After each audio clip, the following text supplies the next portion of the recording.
So we're back at Black Sea Offstage Talks, and at the moment our guest is Kevin Swanepoel, who is the CEO of the One Club for Creativity, the world's foremost non-profit organization devoted to supporting and celebrating the success of the global creative community.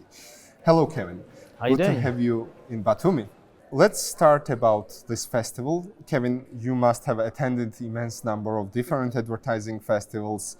Tell us about what's your first impression of at Black Sea.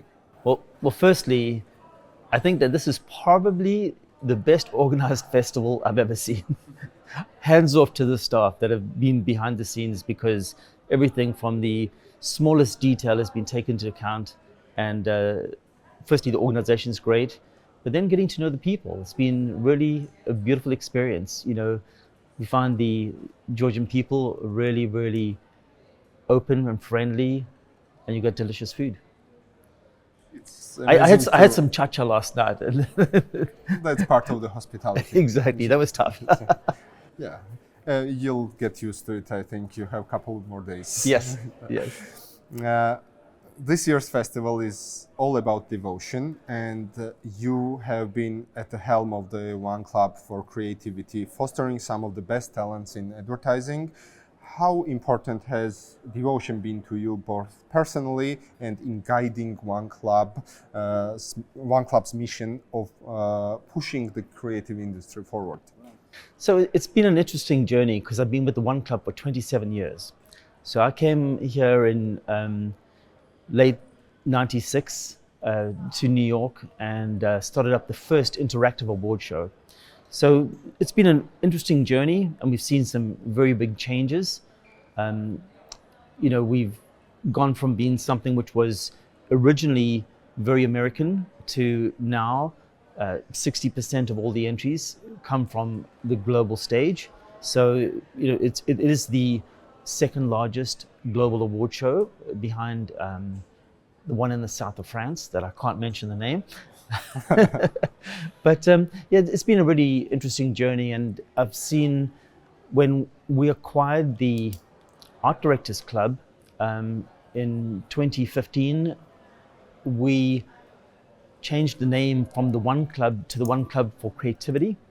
And our mission, we really honed the vision of our mission to exactly what you'd said. We're a non-profit organization that focuses on celebrating and uplifting the global creative community.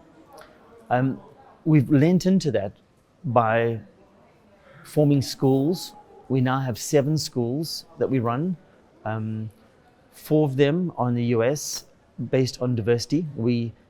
It's a free portfolio school for Black creatives. We then expanded that to London. So we have the same school, one school in London as in the US. And then more recently, 2 years ago, we started a free school for people on TikTok, creators on TikTok, not influencers, but creators who want to get into advertising.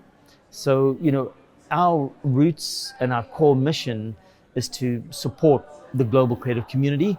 And we do that whether a creative is on the brand side, within a brand agency, or if they on the creative side, or if you are in an ad agency creative team, traditionally. You've had a long career in creative industry, as you mentioned. You started as a digital pioneer, and now you're the CEO of the One Club for Creativity. What was the most defining moment in your journey, and what advice would you give to young creatives looking to leave their mark? Right.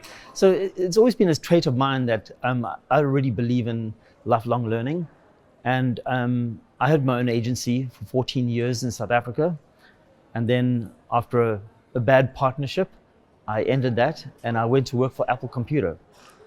And in the early days of Apple Computer, I was the publishing, entertainment, and new media manager for Sub-Sahara. So I dealt with all countries Sub-Sahara. And at that time, Quark Express was the dominant desktop publishing platform. And along came this new thing called InDesign.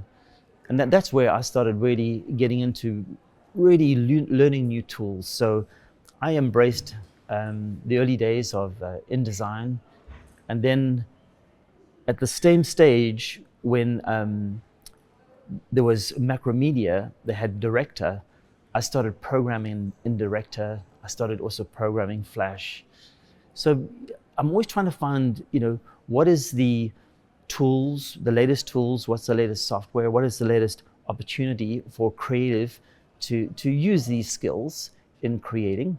And that led me to the journey to the One Club, because I put forward to the organization that they started an interactive award show. And that was the first interactive award show was started by the One Club, called One Show Interactive in very late 1996. So to answer your question very shortly, lifelong learning. If you are a creative, you've got to embrace what's coming down the pike. It's the same way in the early days, if somebody didn't embrace Photoshop, and if you were a photographic retoucher and you did it manually, whether it be with an airbrush or in the darkroom, if you didn't embrace this new tool called Photoshop, you were left behind. Yeah, I guess we could say that, like, instead of being afraid of the new technologies and the future, you should just add it to your arsenal of creativity and use them as new mediums. Exactly. To express yourself.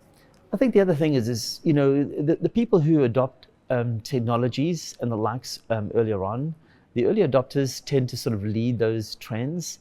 One of the other speakers here today was Ian Tate, an incredible creative who also has, like me, tinkered with technology and digital tools in the very early stages of adoption. And in doing so, you take the lead. So, my advice to anybody who is maybe afraid of what AI might do to the creative industry, rather start embracing it, learning it, and finding out how you can use it to help you as a tool.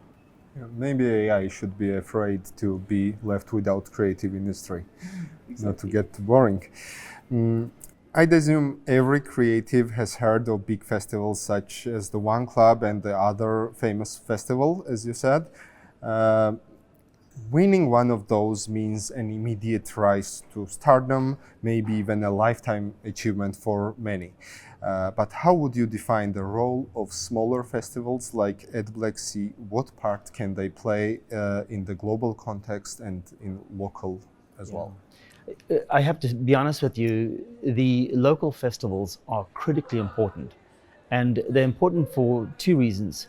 The first being that not every piece of work in a regional market would make it into a global festival.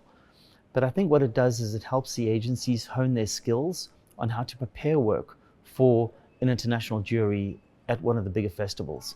So, that learning and that sort of ability to make your case studies better and to tell your stories better to a jury is essential to help on the local level.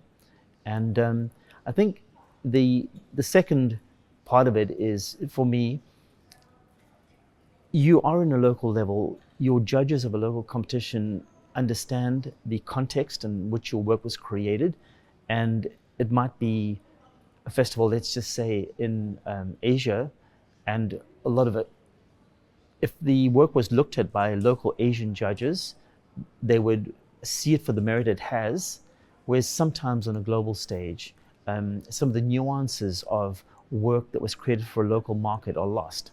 So it's really important for people creating case studies and creating work on the local level to do it in a way that it can inform an international jury about the nuances of that work from that region. So I think that's the critical part. It gets local people to hone their skills, tell stories, and then start creating case studies that can compete on the global stage. Thank you. And this year's festival at Black Sea has been very popular among the audience. All tickets have been sold out and many people didn't manage to attend, sadly. What would your message be to those who are watching this online and didn't manage to attend at Black Sea? Why should they be the first ones to buy next year's tickets. I'm going to point to you guys wherever you are. You guys out there, you must do something special, all right? I was blown away. 1,300 people here. It's an incredible festival. The speakers have been inspiring. So I'd get your ticket really early next time. Don't wait. FOMO is real. If you aren't here, you're missing something special. Kevin, you have been a wonderful guest, and it's been an honor to interview you. Thank you for participating. Thank you, man. Appreciate it. Take care.